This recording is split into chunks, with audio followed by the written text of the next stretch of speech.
guess asking to turn the lights off is kind of a big deal. Yeah, that's the emergency light. Okay, so I always ask at the beginning, who has not been in one of my presentations? I've been here enough where I can ask that question. Oh, I don't think so. Oh, okay, so we have some newbies, Yeah. and so I need to introduce myself. I try not to drag people through that unnecessarily. But anyway, my name is Joe Fahey, and I'm originally from Belleville, but that was about 50 years ago. And since then, I have been in the corporate world for 45 years, retired a few years ago, and I live on Verona now. And over the course of a few decades, I lived all over the country, and for the last 20 years, I was responsible for international marketing for a Japanese company. So as a result, I spent a lot of time in Japan. I flew there 53 times. And I also traveled all over the world, talking to customers and looking at evaluating markets. So when I retired, okay, now what? I mean, you don't know how that goes. So I have to figure out, what am I going to do? And so I had thousands of pictures, and I had a lot of stories, and some of them were true. And so I started putting these pictures together, and you know, for years I've given speeches, and I love PowerPoint. So what the hell? So I started putting them in PowerPoint, and some stories started coming together, and I figured, you know what? I bet I could go out to places and get people to come in and listen to my boring stories, and here you are. So thanks for coming today. So that's my story. So this is what I do. I talk about my travels, my international travels, and share some of my stories, and hopefully you'll find some of them interesting. And today we're going to talk about some opulent palaces of Europe. Now, there are a lot of palaces in Europe, so I'm limiting it to 4. Now, you may have been to some of them. I suspect nobody's been to all of them, because the last one I hadn't even heard about till this last year. So anyway, we're going to talk about opulent palaces of Europe. And so always start with geography. You know, where is it that we're going today? And so we're going to start out, there's one in Naples, just outside of Naples. That's Caserta. And of course you can't talk about opulent palaces without including Versailles, which is outside of Paris. And then we're going to Neuschwanstein, which is in Bavaria, the Bavarian Alps. And then we're going to jump over to St. Petersburg and visit Catherine's Palace. So those are the 4 that we're going to talk about today. So, of course, you have to start with Versailles. Versailles is this is kind of a bad pun, the gold standard for palaces in Europe. And there's a lot of truth to that, but also the fact that most of the palaces either mimicked Versailles or wanted to be better than Versailles. Versailles was really the basis for which most palaces were compared to. So, with each one we're going to start out with fun facts, all right, because these things lend themselves to some pretty impressive numbers and clearly a very interesting history. So, Versailles was started out in 1623 as a hunting lodge. All right, now, obviously, there's a lot of building that went on after it started as a hunting lodge for Louis XIII on a mere 30,000 acres. Now, if any of you are hunters and you have some hunting property, I suspect it's less than 30,000 acres. You could find quite a few deer in that size of property. And it became the royal residence in 1682.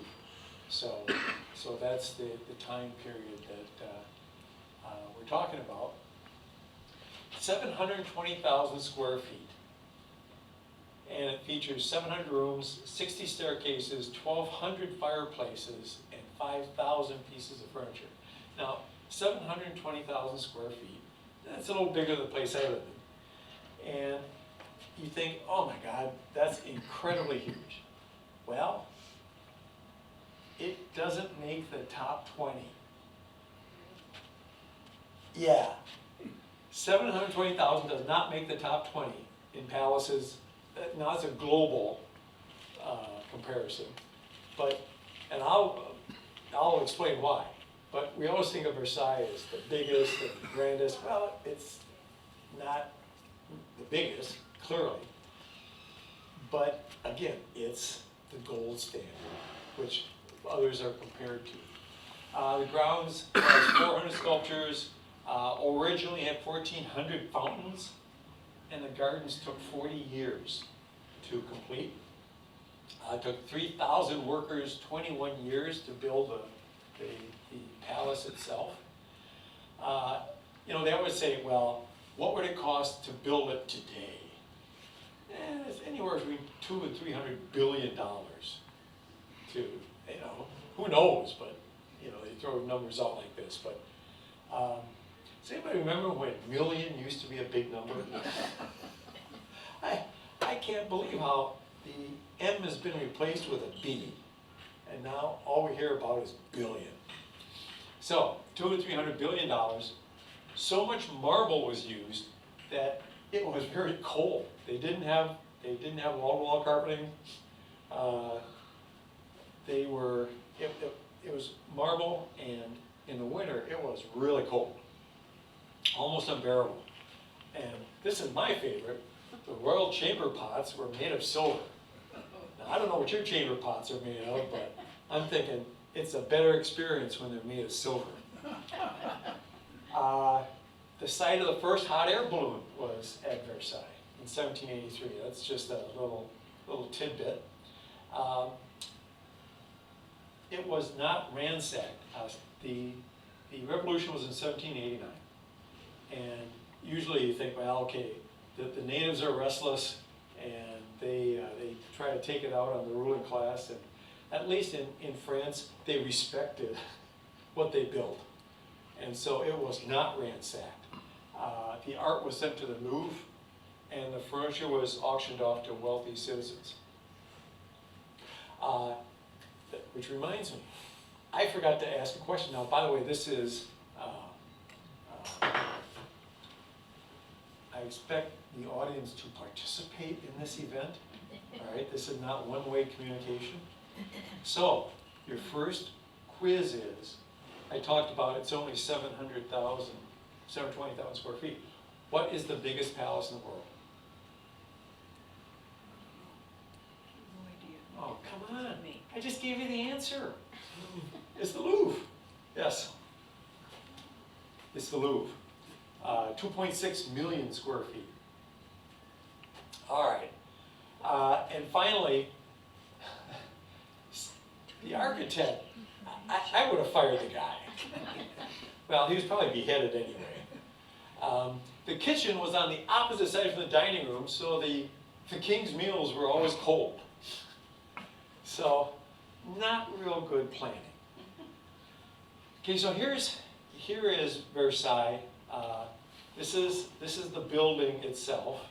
Okay, and then you have the inner courtyard and the outer courtyard and remote parking. So apparently the king had a rather extensive number of cars. But notice the fence for the inner courtyard, and it's made of gold. And now, they didn't ransack Versailles, but they did steal the gate. Hey, I don't blame them. You know, see, what good is a golden gate during the Revolution? So, in 2005, I think, they replaced it. The French government replaced it, and this gate contains 100,000 gold leaf signs. So they replace it with the real thing. So that's up again. So here's a view from the front. And, you know, when you talk about opulence, do you really need that much gold on the outside, you know? And you can pretty much bet that's not paint. So, just incredibly ornate. Now, I'm only going to show you a few things inside, but this is the Hall of Mirrors. And it has, as with everything, there's a story behind it, right? So this is the big ballroom, and notice this whole wall is mirrors, like to the tune of 375 mirrors. Well, okay, that doesn't sound all that impressive, but you have to realize that mirrors were very specialized back then. Not anybody could make a mirror, or a good mirror, let's put it that way. And so the center of mirror making was in Venice. The Venetians had kind of cornered the market, or it's like alchemy, if you could make a good mirror. And so the Venetians could do that. But if you were a Venetian mirror maker, you were owned by the king. And he didn't want that to get out. Only they had to stay there. They were, I don't want to say they were prisoners, but they kind of were. So anyway, several of them escaped and went to France to make these mirrors for Versailles. And the king of Venice was so upset, he put out a death warrant for these guys. So mirrors were a little more expensive back then, like they cost your life. So that's a big deal when they built this. Now, a couple of things to notice in this room. First of all, you know, the Europeans, they loved to have paintings on the ceiling. I don't get it. You know, for any of you, like been in a Sistine Chapel, well, you gotta bend over to see what's up there. It's not the most comfortable thing, and you know, it's quite a ways away, and it's hard to appreciate art that's on the ceiling, but the Europeans loved it. Well, there's an issue with that, in that candles create soot, and that's a problem for the ceiling. And so one of the solutions for that were these mirrors. So if the mirrors reflected the light, it made the room brighter. So they only had to use about 3,000 candles to illuminate the room. Now mirror 3,000 candles. And so if they wanted to fully illuminate the room, it would take 20,000 candles. So the mirrors served a purpose. And obviously, also the very large windows. And so this is just another example in the Louvre of the artwork on the ceiling. And I can't imagine somebody being commissioned, okay, I want a really huge painting, and I want it up there. I read a little bit about Michelangelo and the whole Sistine Chapel thing. And apparently, you know, if you look at the movies, he laid on his back. Well, apparently that's not true. He reclined. They had a thing where he reclined at about 45 degrees. So that makes sense.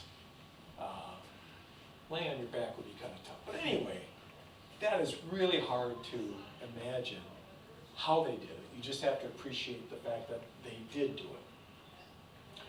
Now, the fountains, there were originally 1,400 fountains on the grounds, and now they're down to about 600.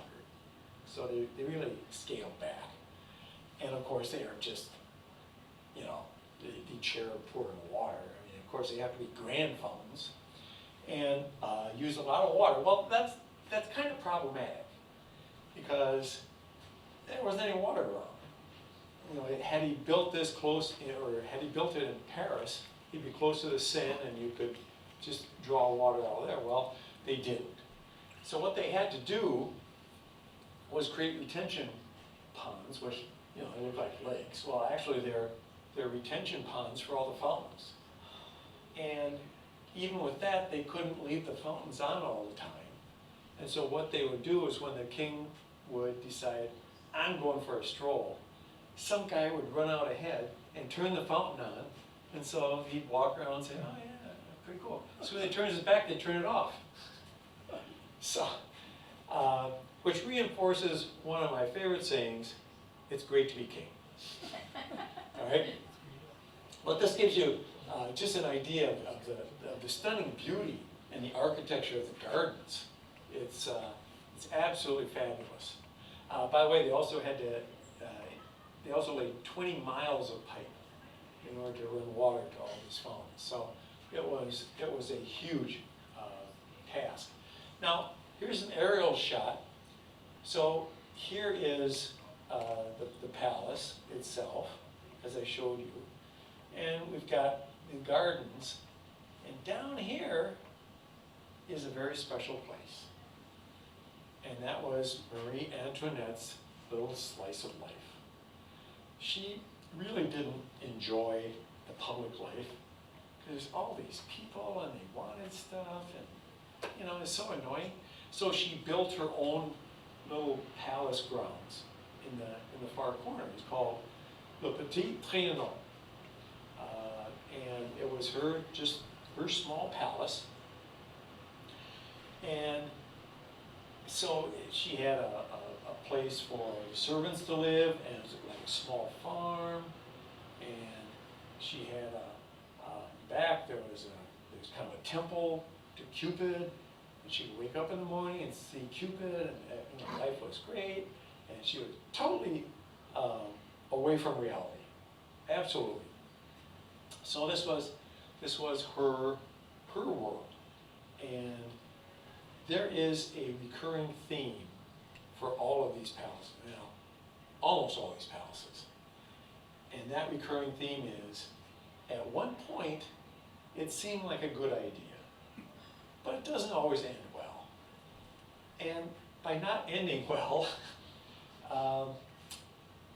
the last inhabitants there or the last residents there, were Louis XVI and Marie Antoinette, and they both ended up on the guillotine.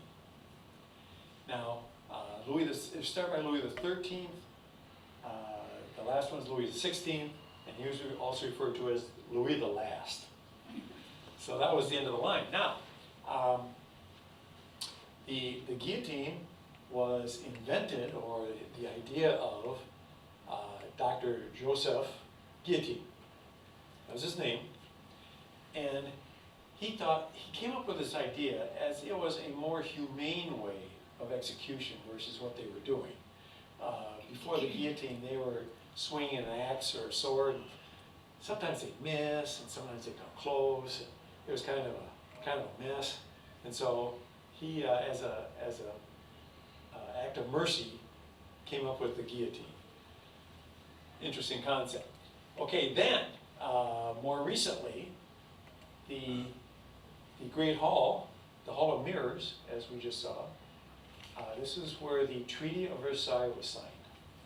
So this marked the end of World War I. And there's another thing, with all these palaces in Europe, and with 2 world wars, they were heavily involved in the warfare. So, Treaty of Versailles was signed in the Hall of Mirrors. And today, there is still, remember I mentioned that Versailles is the gold standard, it's by what everyone is measured against. Here is in the US of A, the National Mall, which is between the Washington Monument, is here, and the Lincoln Monument, is very similar to the Gardens of Versailles.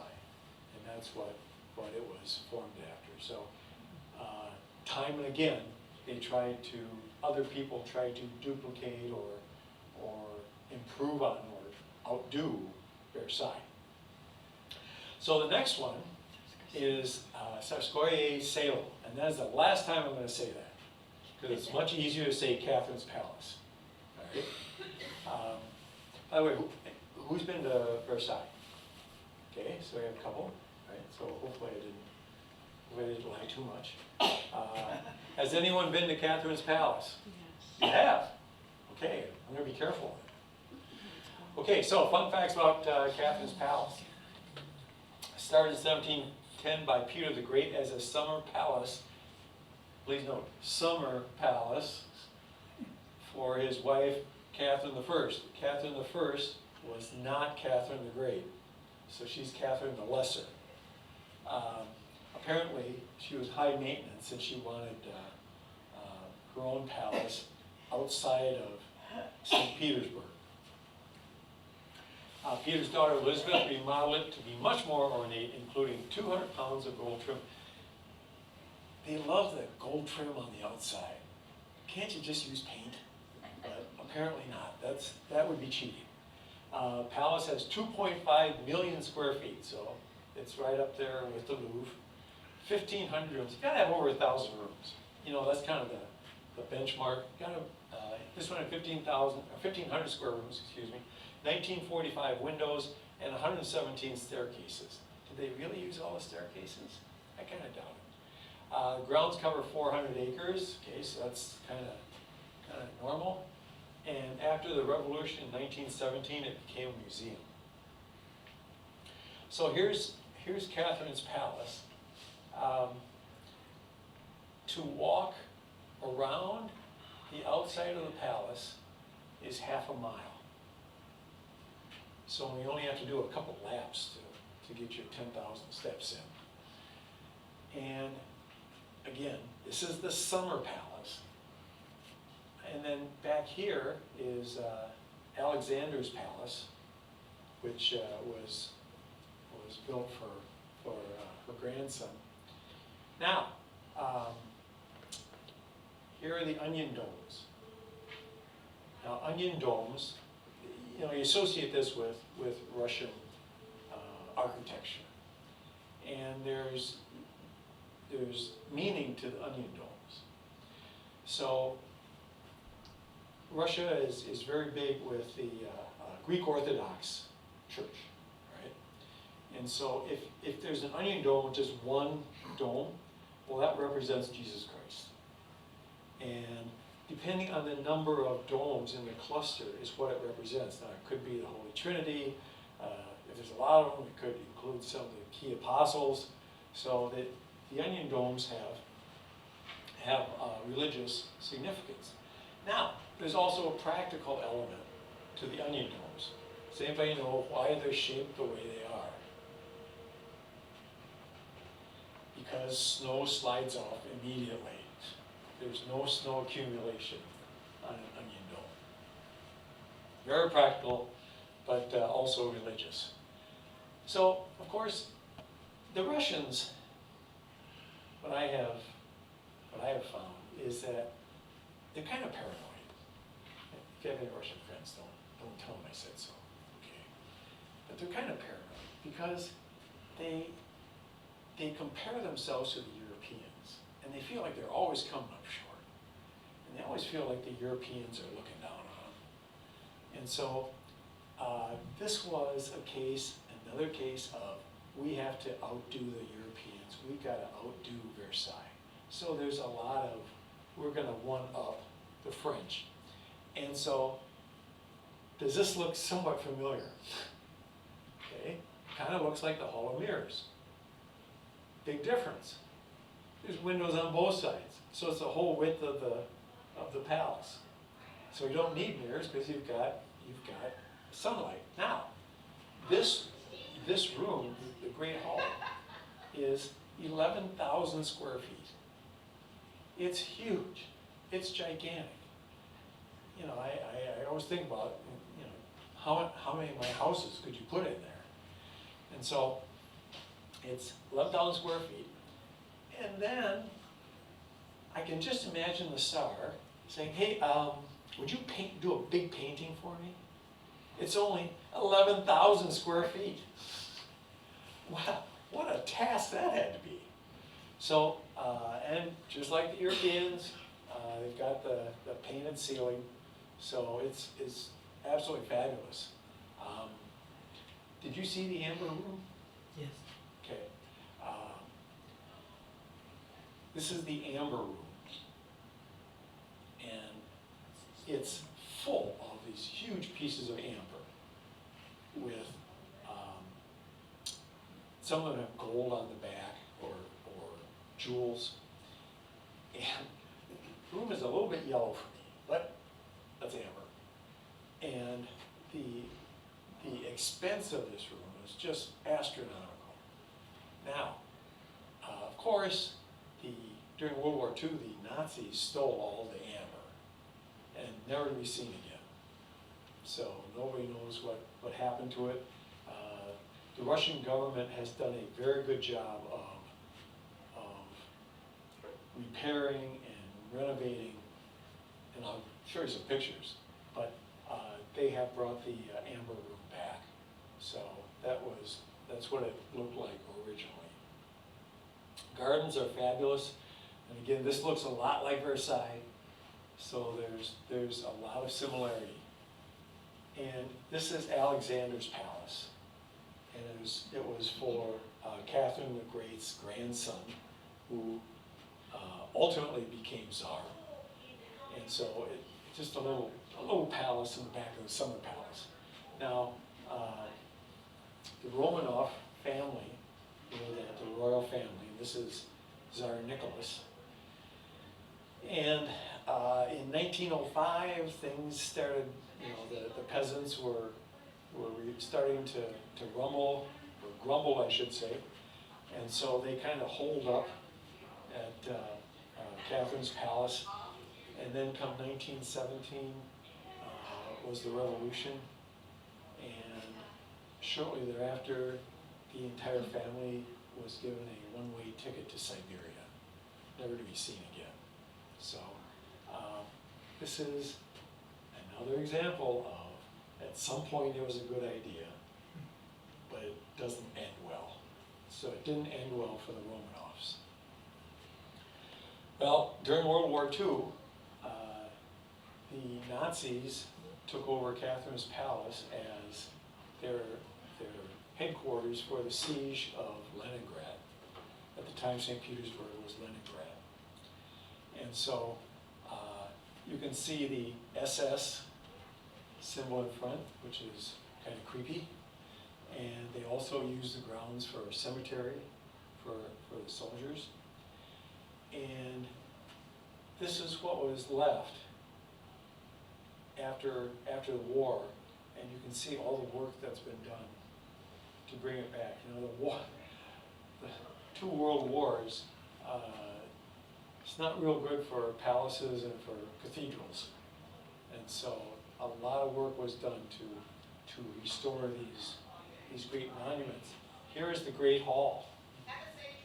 And you see all the work that's been done to replace the painting and bring it back to the way it was. So really appreciate the fact that the Russian government valued that palace as such a historic landmark. Okay, so some of you have to have been to Neuschwanstein.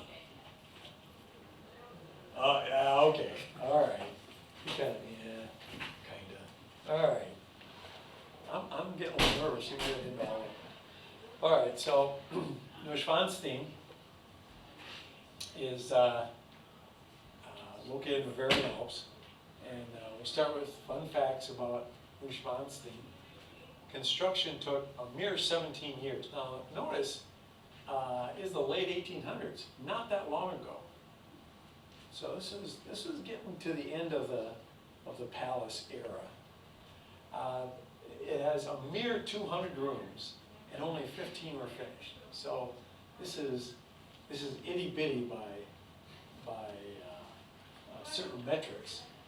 But when you take a look at it, you'll see that it definitely qualifies. King Ludwig II's personal retreat and built with his own money. Now, the history books say it was built with his own money. Whose money was it? Whose money is the king's money? Okay, you got to think about that one. It was built on the site of two former castles built in the 12th and 13th centuries. One of them was Schwanstein Castle, so hence Neuschwanstein. It was ahead of its time with electric bell system, telephones, flush toilets, and central heating. Wow, don't see that very often. And it was the inspiration of Disney's Magic Kingdom. And I'll show you how that works. And Ludwig only stayed there 11 nights. All that work, all that expense, he could have stayed at a Holiday Inn for 11 nights for a hell of a lot less. All right. So this is Neuschwanstein, and you all have had to see pictures of this. I mean, it's very, it's probably one of the most photographed palaces or castles in the world, especially with the Bavarian Alps in the background, and it's just extraordinarily scenic. So this kind of a 3D representation I found. It kind of gives you an idea of how it's sitting on two different peaks, and it spans between them. So it's not a huge place, certainly, but it is ornate. Now, here's the comparison with this is the Magic Kingdom at Disney World, and you can see with the turrets and the design, the similarity. So it's you have to admit it's very inspiring. It's not your basic castle. It's very ornate. So built by Ludwig II, who was also known as Crazy Ludwig, and that title was pretty well earned. In this picture, he's wearing his army uniform, and my guess is this was probably the one and only time he wore it. You know, this being a king thing is kind of a pain, and it's boring, and it's all kinds of stuff you don't want to deal with. He much preferred the arts and building castles. Those are kind of expensive pastimes, and they don't generate a lot of money. So he wasn't much unruly. So what he was into, though, was music, specifically opera, more specifically Richard Wagner. And he was much more than a donor. Basically, he financed Wagner. And the general feeling is that the works later in Wagner's career wouldn't have existed if it weren't for Ludwig paying the bills. Now, there's also been suggested that maybe they were more than business associates. Hard to tell. But he was very much into Wagner. So here is the throne room. I mean, there are only 15 rooms, but he didn't hold back on any of them. Very ornate. This is kind of a dance hall. Notice very Bavarian, you know, with the dark wood and the heavy beams, bright colors. And notice there's a stage here. I'm wondering if he was planning on having Wagner operas performed for him on this particular stage. This is the room that really gets to me. All right, so since the room is dark, you can get a fair feeling for how ornate the woodworking is on his bed. That bed took 14 sculptors 4.5 years to build, to carve, wood carvers, let's put it that way. It is unbelievably ornate, you know, it goes all the way down. Now, something else about this room. Notice the pictures. Throughout the rooms he finished, each room contains scenes from an opera opera from Wagner. So these are the same two characters from one of his operas. Sorry, I'm not an opera aficionado, so I can't explain which one it is, but he was way into it. Then there was his dining area, and again, the very heavy Bavarian theme, very Germanic. And here's his office, again with scenes from one of his operas. And oh, by the way, he also liked to build castles. So he built two other ones as well. And you know, it takes money, like a lot of money. And he wasn't generating any money. And so, you know what, there comes a time where people say enough is enough. And he wasn't leading, he wasn't doing anything. He was a drain to the government. And so he met an untimely demise. After 11 nights in Neuschwanstein, there was a knock at the door, and he was arrested, and he was charged with being insane, which may not have been too far off. And so he was imprisoned. And shortly, I mean, I'm talking about days or maybe a couple of weeks after being imprisoned, he and his psychiatrist went for a walk. And they were found floating in that lake. Very mysterious, but not really. They don't know who did it, and nobody really cared all that much. So that was the end of Crazy Ludwig.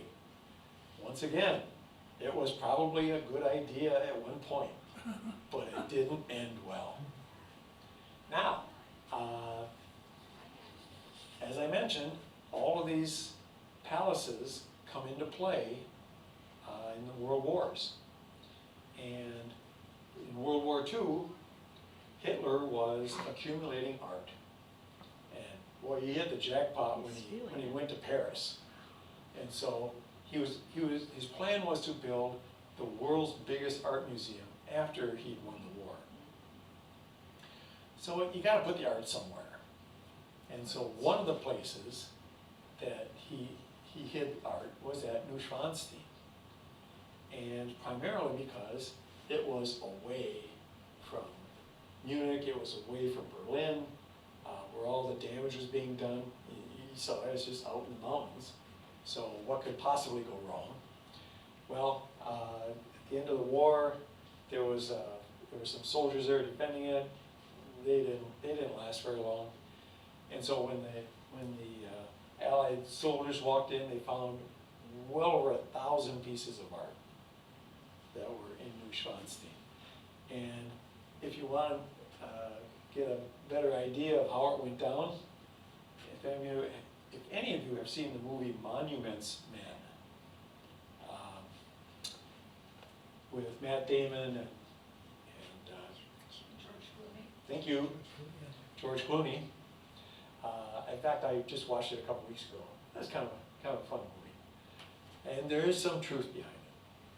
So, Neuschwanstein played a role in World War II. And finally, the palace at Caserta. Has anybody been there? All right, I haven't found anybody yet who's been there. This is my trump card right here. Gotcha. I had never heard of it. And in April, this past April, my wife and I went to Italy, and we were telling some friends of ours who were very well traveled, and he said, well, you're going to Caserta, right?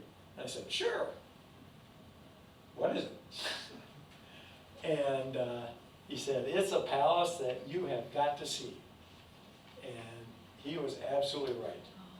It's just outside of Naples. It's about a 20-minute train ride from Naples. So some fun facts about Caserta. 1.5 million square feet. Okay, it's just kind of an average sized giant palace. But It's the largest palace in the world by volume. It's got really high ceilings. Now, who measures this place by volume? I don't know, but apparently they do. And you'll see how just cubically spacious this thing is. Construction started in 1752, and it took 70 years to complete. You know, during the course of 70 years in Europe, you know there's going to be a few wars. You know, and it's kind of hard to stay focused during the war, and usually economic downturns and all these things happen. So it takes time to build a place like this, and so it's 70 years. 5 floors, 1,200 rooms, and 1,742 windows. Okay, now we're getting back to the big time specs. Cost today would be about $300 billion. Grounds are 300 acres and extends 2 miles beyond the palace. And so I'll show you what that means. That's relevant. And the grounds are considered a public park for residents for the city of Caserta. So you go onto the grounds, you pay to get on the grounds, but you see the locals jogging and having picnics, and it's pretty nice that on a fabulous grounds like this, the city residents get to free use of it as a park. No swing set zone. So this is what it looks like. Now, recall how incredibly ornate Versailles was, and I mean all of them, and how inspiring Neuschwanstein was. No, this is pretty functional. You know, it's pretty square, and there are 4 courtyards, and I'll talk about the courtyards a little bit later. But here's the front yard, and then these are the grounds, but it goes all the way back like this. All right, so we're going to talk about that. Now, it was built by Charles VII of Naples, who was also known as Charles III of Spain. Now, I was wondering, how does that work? Well, his father was the king of Spain, and apparently, it seems like he had him go to Naples to be king as kind of minor leagues. And so when his dad died, he got called up to the majors. So he went from Charles VII to Charles III. And he started the project, but didn't finish it. He left it to his son, who was also pretty inept. But we had a tour guide through Caserta, and at one point she made very clear, Charles VII was not a good-looking guy. He was pretty tough to look at. So I think the painter portrayed that pretty accurately. So when you walk in, if you would call the big square building, when you walk in, this is the ground floor. Now in Europe, the first floor is what we call a second floor, and so this is the ground floor. And you know, carriages would go through here. It was basically a passage or hallway or whatever you want to call it. But the design, this is called a telescopic design, because you can see all the way back to the end of the property, which is 2 miles. And remember how the garden went straight back? So you have a complete view all the way back, and they refer to that as the telescopic effect. Now, you walk in like this, and you turn right to go upstairs to the first floor. And this is the grand staircase. And so you go up this level and turn around, and you can go up either side. It's a lot of steps. And you look at it and go, oh, geez. But it's interesting how it's designed, because the steps are pretty shallow. And it's not much more energy than walking. It was pretty well done. And of course, when the king comes home, you want to, after a hard day of governing, you want to, you know, kind of feel good about yourself. So we've got some art to stare at, you know, as you're walking up the steps. And then when you look up, you've got this big rotunda. Now, I know that when I'm coming in from the garage, I'd like to hear heavenly music. Well, this isn't just any rotunda. He had musicians up there. So that as he was walking up the steps after a rough day of gardening, he'd hear heavenly music come down from above. Boy, I think I mentioned earlier, it's good to be king. So then you turn around and go up these steps. The grand staircase is breathtaking. So once you get up to the upper level, this is what I'm talking about when I say it's the largest palace in the world by volume. I mean, these ceilings have got to be 40 feet high. Yeah, it's got to be 40 feet. And just the splendor and all the marble and the granite is just stunning. So this is the throne room. And, you know, okay, say this person is 5 foot tall. I mean, this has got to be a 20-foot door. Everything is big there. And of course, you've got to have the incredible painting on the ceiling. I mean, that's a mandatory. Any king that's worth his salt has classic paintings on the ceiling. And a little gold around the trim. So, next quiz. What is this? A telephone booth. Fortune teller. Yeah, it's not fortune teller, it's not fool the guesser. Come on, people. Okay, I'm going to give you a hint. It's a bath. Taxi cab Okay, you get close. for the king, No, for the Pope. or the pope, oh yeah, This is the original Pope-mobile. And this is where you shove the planks in so you can hold them up here or up here. Okay? So, yeah, that was how the Pope got around. And just kind of wave to the masses. All right, I'll give you one more chance. What's this? Elevator. Prison. You're both right. Yes, it's an elevator. However, you know, in the 1600s, how's an elevator work? Well, you got a bunch of guys up there. And, you know, when the little lady doesn't particularly want to climb all those stairs, just send a message up to the guys, hoist me up. So she gets in there and they just pull her up in the elevator. All right, so it was kind of a good idea, maybe not so much. I took this picture just because I thought it was cool. You know, your basic round table with marble top. That's wood, and it's painted to look like marble. They were really good at this stuff. So, and some of the floors were like that too. But believe me, there was plenty of marble and granite in there. Now, when you have a place like this, of course you gotta film movies there. So some of these may look familiar to you. So once again, here's the grand staircase. Now, I'm shooting the opposite direction from what I showed you before. So you come up this, and then you've got 2 separate staircases up to the second level. And this movie was Angels and Demons, which was the follow-up to the Da Vinci Code. Right? Now, the Da Vinci Code was filmed at the Vatican. And once the powers that be, I'm not going to say the Pope, once the powers that be at the Vatican realized what the story was for the Da Vinci Code, they said, okay, you guys are done. They were a little upset.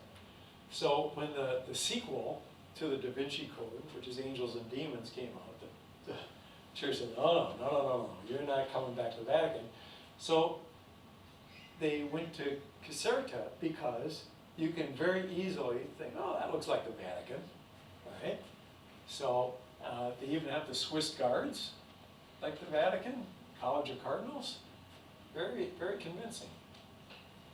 For you Star Wars fans, the palace at Caserta was the palace at Naboo, and Queen Amidala's palace, and you can see the splendor there. Now I mentioned that there were 4 courtyards. Okay, so here's one of the courtyards. And this is a scene from Mission Impossible 3. And I don't know if any of you saw that movie. That was when they were going to pull a heist at the Vatican. So once again, Caserta was, I mean, Caserta isn't that far from the Vatican, so it's pretty convenient. And it is an easy place to film. It's a lot easier than at the Vatican itself. Then, has anybody seen this movie? Just came out, Conclave. It's a fabulous movie. Highly recommend it if you get the chance. It just came out a couple weeks ago, and my wife and I went to the movie, and we're both sitting there going, I know where that is. This is, again, the grand staircase of Caserta. And once again, these are cardinals at the Vatican. So it's a real popular place. You know, the Vatican is always full of intrigue, so you got to make movies about it. So if you get a chance, and there are several scenes that were filmed at Caserta. Now the grounds of Caserta. All right, so I showed you the telescopic view. So this is at the other doorway, the far doorway, and this is your view out. And okay, so here are grounds, and a lot of locals use these grounds. But then you see this green space that goes all the way up to here. Okay, so that's 2 miles, and so you can take a shuttle or you can walk. And so we walked along there. It was a beautiful day, and it's a stunning walk. And there are a number of pools and beautiful fountains along this walk. And when you look back, the view is completely different than when you look the opposite direction. Because when you look from down here, you don't see this water. You don't even really know there's water there. And when you look back, because you're looking downhill, the view is mostly water. So it's very clever the way they designed this thing. And when you get up to the top, you know, there's another pool and another great fountain. But then notice this waterway. And this is it's 250 feet, but Americans only understand units of measure being a football field. Okay? So it's almost the length of a football field. And this is artificial. I mean, I had to ask, is this real or is this artificial? And I said, it's artificial. And they had to build an aqueduct to get the water. It took 17 years to build the aqueduct to bring the water for this feature, which then flows down to all those pools. It's just, it's a scale I don't particularly understand. You know, it's just a higher plane of consciousness. So then, they say, you have to see the English Garden. Well, we're going back to Versailles again. Because, okay, the king's grandfather was Louis XIV.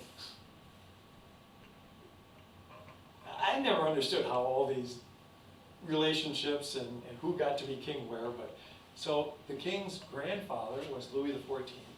His son's wife was sister of Marie Antoinette. And Marie Antoinette had this, you saw, Le Petit Trianon, and so she had to have her own garden. to compete with her cousin, her sister. And so she built this beautiful English gardens with ponds, and it's gorgeous, but part of this is a grotto. And she designed it to look like Roman ruins. And it's convincing. It's really convincing. So it was made to look like it was, 1,000 years old. And the statues were stolen from Herculaneum. I shouldn't say stolen, but earlier in that century, they had discovered Herculaneum, which was near Pompeii. And so all you had to do was dig in the ground and you'd find stuff. And so these statues actually came from Herculaneum, Pompeii. It's a real thing. And they even made it to the point where they put in this opening to make it look like it's ancient. It's just incredible, the scale and the thought and the design that went into all this. So, like all the other palaces, there is modern history at Caserta. And I mentioned that at Versailles, that they had the Treaty of Versailles to end World War I. Well, at Caserta, the German army surrendered its troops in Italy, surrendered 1 million men. And it was called the Surrender of Caserta. So look it up if you'd like. There's I took this from remember Fahey news videos, newsreels from way back when. I had it in here and it's about a 2-minute, it's kind of boring, so I took out the video, but some of us remember Fahey. And this is a video of this is the German gentleman who was signing the surrender document. And of course you got all the allies over here. And they showed a close-up of this guy and he looked like a deer in headlights. He's signing over, 1 million men surrender, 1 million men surrender. So he looked pretty scared at this in this video. But all of these palaces have a long history in World War I and II. They were a big part of it. Now this is the only one where I say it doesn't end well. It ended pretty well. So there wasn't a revolution or beheadings or anything of that sort because of the palace. So, 4 palaces in Europe. Any questions? I can make stuff up. Like I haven't been. Well, I just find it amazing, the architects who did this, and then the craftsmen who did it, and where they found enough men to do the work. Well, it's not like today it was a labor shortage. Yeah. And what I have found is that in a lot of cultures, keeping people busy is really important. I mean, that goes all the way back to the Romans, even before then. If you keep people busy, it keeps down revolution. So I'm trying to justify building a stupid expensive palace, okay? All right, thank you all for spending an hour.